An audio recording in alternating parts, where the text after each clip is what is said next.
પાટણ શહેરમાં શક્તિ ભક્તિ અને ઉપાસનાના પર્વ એવા નવરાત્રિની ધામધૂમપૂર્વક અને ભક્તિમય માહોલમાં ઉજવણી કરવામાં આવી હતી। શહેરના વિવિધ મહિલા પહોળો અને સોસાયટીઓમાં નવરાત્રિના 9 દિવસ રાત્રિના સમયે નાના બાળકોથી લઈને મોટીરાઓએ અલગ અલગ ટ્રેડિશનલ પોશાકોમાં સજ્જ થઈ ગરબે ઘૂમી માં જગદંબાની આરાધના કરી હતી। ત્યારે ગતરોજ અંબાજી નેળિયામાં આવેલી અંબિકા ટાઉનશીપમાં દશેરાના દિવસે રાત્રે પરંપરાગત રીતે ગરબા મહોત્સવ ઉજવાયો હતો।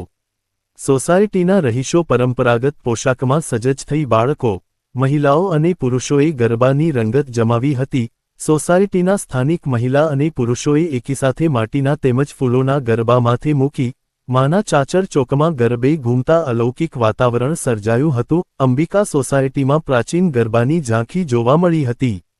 બીજા આવા જ સમાચાર જોવા માટે અમારી ચેનલને સબસ્ક્રાઇબ કરો, બેલ આઇકોન બટન દબાવો, લાઇક કરો અને શેર કરો। સબસ્ક્રાઇબ કરો, બેલ આઇકોન બટન દબાવો, લાઇક કરો અને શેર કરો।